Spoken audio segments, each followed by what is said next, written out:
95% des gens ne savent pas vraiment ce qu'est le succès. Le problème avec la plupart des gens, c'est qu'ils jouent au jeu le plus stupide au monde. Et le nom de ce jeu, c'est suivre le suiveur. Vous allez découvrir 6 erreurs qu'il ne faut absolument pas commettre si vous ne voulez pas que vos rêves se transforment en regrets. Laissez-moi vous raconter l'histoire de ce que nous pourrions appeler un jeune homme lambda dans notre société. Dès le moment où ce jeune garçon est né, il n'y a qu'une seule chose qu'il puisse faire, et c'est commencer à penser, agir et parler comme les gens qui l'entourent. C'est tout ce qu'il peut faire.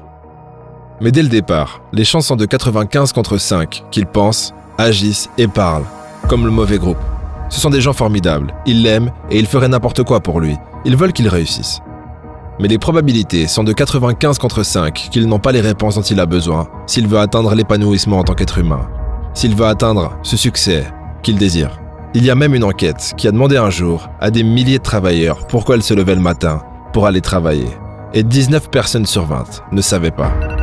19 personnes sur 20 n'avaient pas la moindre idée de pourquoi ils se levaient le matin pour aller travailler. Sous la pression des questions, ils répondaient « Tout le monde travaille. Ça, c'est une bonne raison pour arrêter. » Voici une petite règle à ne pas oublier. Quelle que soit l'action que la majorité des gens entreprennent dans n'importe quelle circonstance, si vous faites exactement le contraire, vous ne ferez probablement plus jamais la moindre erreur pour le restant de vos jours. Juste une chose à garder à l'esprit. Tout commence à l'école. Et l'essentiel pour un petit garçon à l'école est d'être aimé par les autres petits garçons à l'école. Et donc à ce jeune âge, il commence à suivre d'autres petits garçons de son âge, qui ne savent pas plus que lui ce qu'ils font, et qui n'ont pas nécessairement une capacité de leadership. Et il fait cela en première, en deuxième, en troisième, en quatrième, en cinquième, en sixième, en septième, puis année après année après année. Il se transforme en la moyenne générale de tous les autres petits garçons de son âge, essayant de leur ressembler. Essayant de faire la seule chose au monde qui est impossible à faire pour un être humain, c'est-à-dire d'être comme quelqu'un d'autre. Le système scolaire nous a fait un lavage de cerveau et ça vous le savez tous, mais surtout à travers ces 3 croyances limitantes. La première, c'est que la conformité sera récompensée. Et bien sûr, ce n'est pas le cas.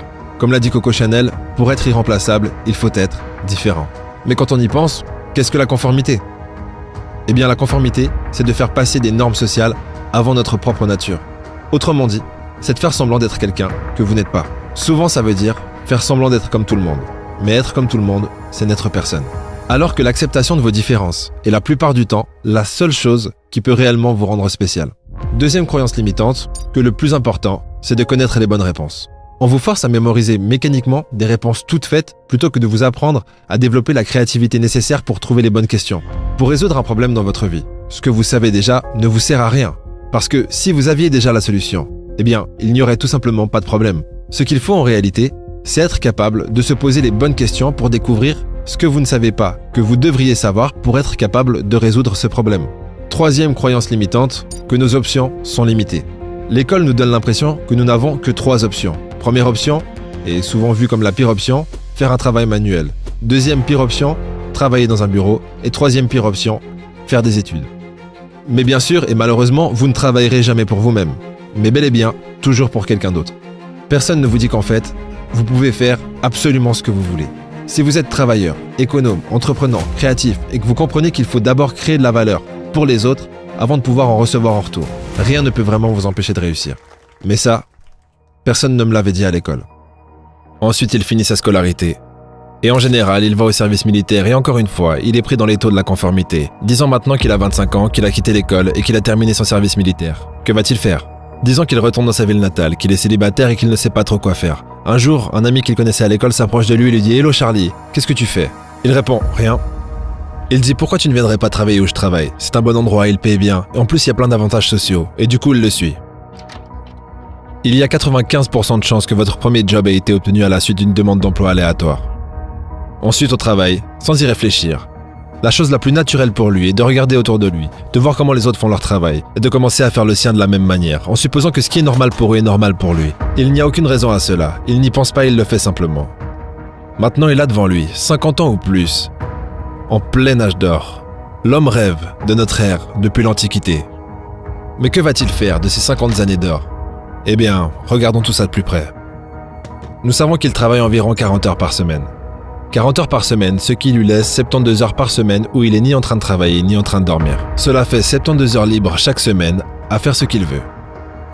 Maintenant, à ce stade bien sûr, il est marié, il a sa petite maison et sa petite voiture. Et voici à peu près ce qu'il fait de ses 72 heures libres chaque semaine. Il fait ce que les autres font de leurs 72 heures libres par semaine, c'est-à-dire pratiquement rien du tout. Lors d'une journée typique, il arrête pile à l'heure, prend sa petite voiture, va dans sa petite maison, entre dans sa petite cuisine, embrasse sa petite femme en disant « je suis fatigué », sans même comprendre pourquoi il dit cela. Les experts pensent qu'il avait l'habitude d'entendre son père le dire à l'époque où les hommes se fatiguaient vraiment au travail, et il a repris ça et le répète tous les soirs en rentrant à la maison. Ensuite, il avale son petit repas et se dirige vers le salon et allume sa boîte à évasion. L'écran s'allume et il se détend un peu. Et là, devant lui, il voit des gens habillés avec toutes sortes de vieux costumes ridicules se tuer à un rythme effréné. Un expert a estimé que la famille moyenne voit plus de morts, de boucheries, de carnage à la télé en une semaine que Crassus n'en a vu lorsqu'il a fait crucifier 6000 prisonniers sur la route du sud vers Rome. Mais vous savez, ces experts peuvent se tromper d'1 à 2 personnes près. Il reste là pendant environ 5h30 ou 6h, 25% du temps libre est maintenant passé devant la télé selon les dernières statistiques. Il n'y a rien de mal à cela en particulier, sauf qu'il regarde d'autres personnes qui gagnent d'excellents revenus dans la poursuite de leur carrière, pendant que lui ne gagne pas un sou. Et les deux seules choses que vous pouvez obtenir en regardant autant la télé, c'est les yeux rouges et le cerveau en vrac. Cela n'est pas censé être une accusation contre la télé, j'ai aussi quelques écrans chez moi, j'ai aussi quelques voitures à la maison, mais je ne rentre pas chez moi pour faire le tour du quartier pendant 6 heures de suite. Mais il reste là pendant 6 heures jusqu'à ce que finalement sa femme, qui est un peu plus raisonnable, décide de lui donner une tape sur l'épaule et lui dit « Charlie, je pense qu'il est temps d'aller au lit. Tu dois te lever demain matin pour aller travailler. » Il répond « Ok » et il éteint la télé et il va au lit. Le lendemain matin, il se relève et refait tout ça depuis le début. Il fait ça tous les jours, pendant 40 ans. Au bout de 40 ans, il est à la retraite, ce qui le prend presque par surprise. Et il meurt à 85 ou à 90 ans de pur ennui. Quel est le problème? Y a-t-il une tragédie ici? Pas vraiment, si c'est comme ça que Charlie veut vivre sa vie, notre jeune homme hypothétique. S'il veut vivre sa vie de cette façon, c'est son affaire. Il vit dans une société libre, il peut faire exactement ce qu'il veut. Mais il y a une terrible tragédie ici, s'il vit de cette façon, à cause du manque total de décision. S'il vit de cette façon, simplement parce qu'il fait encore ce qu'il faisait en première et en deuxième année, c'est-à-dire suivre les autres personnes du coin, sur la supposition inconsciente qu'ils savent comment vivre, alors là, c'est une vraie tragédie. Car ils n'ont jamais su comment vivre. Et cela dans toute l'histoire enregistrée de l'humanité. Il ne découvre jamais qui il est. Il n'atteint jamais les profondeurs de ses capacités, ses talents. Il n'apprend jamais qu'il peut avoir à peu près tout ce qu'il veut dans le monde, qu'il peut faire ses propres choix, créer sa propre fortune, et c'est un peu dommage. La tâche la plus importante dans votre vie, c'est de trouver un moyen de lui donner un sens. Tout le reste est secondaire. Comme l'a dit Viktor Frankl, la vie n'est pas principalement une quête de plaisir, comme le croyait Freud, ou une quête de pouvoir, comme le pensait Alfred Adler, mais une quête de sens. Le problème, c'est que tout le monde pense avoir des objectifs, alors qu'en réalité, ils confondent le mot « objectif » avec le mot « envie ».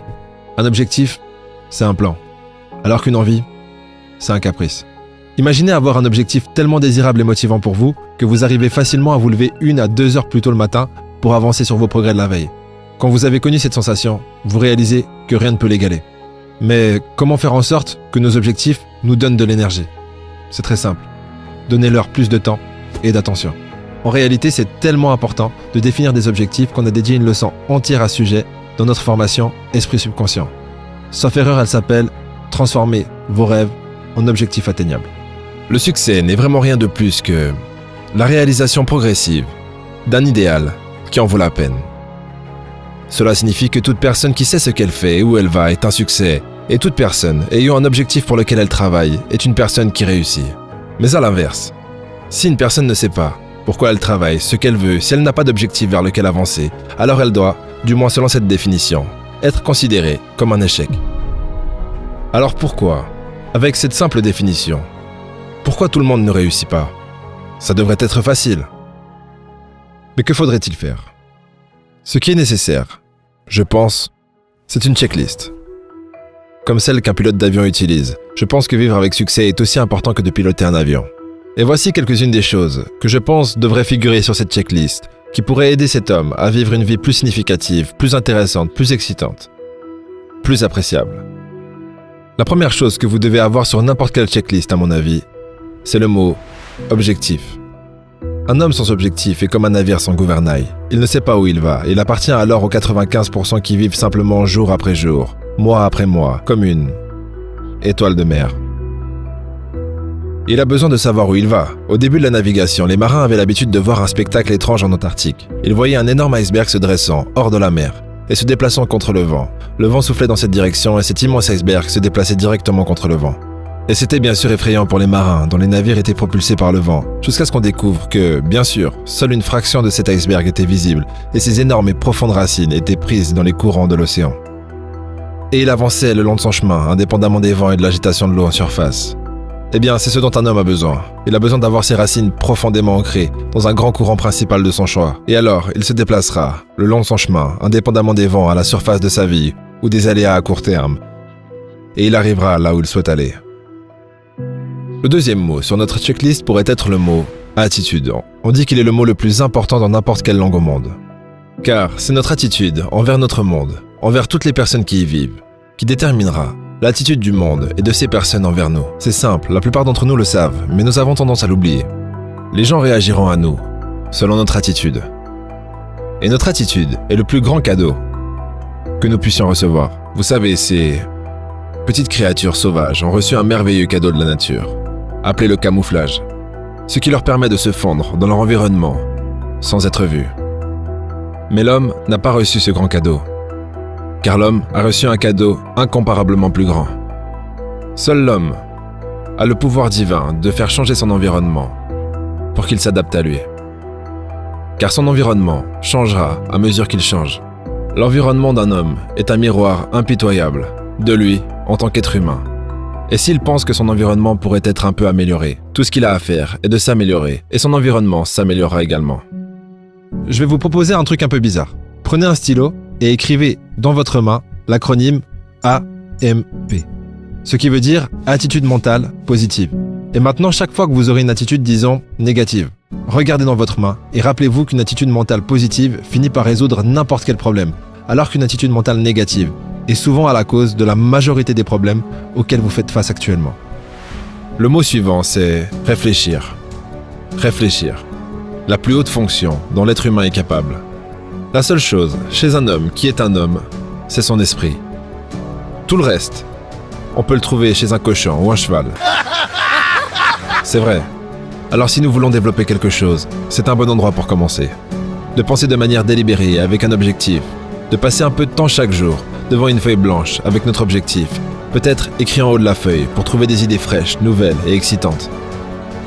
La meilleure façon d'améliorer la qualité de votre vie, c'est d'améliorer la qualité de vos pensées. Et la meilleure façon d'améliorer la qualité de vos pensées, c'est de les écrire. Le point suivant sur notre liste pourrait être appelé la loi des lois. C'est ce qu'Emerson appelait la grande et ancienne loi de cause à effet. Nos récompenses dans la vie seront toujours exactement proportionnelles à notre contribution, à notre service. Nous savons tous cela, nous le disons à nos enfants à l'école du dimanche. Tu récoltes ce que tu sèmes, mais nous oublions que cela est vrai.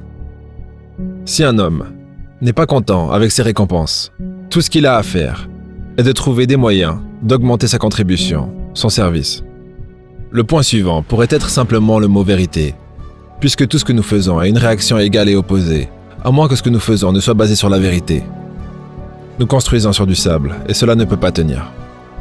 Le point suivant, c'est R&D, recherche et développement.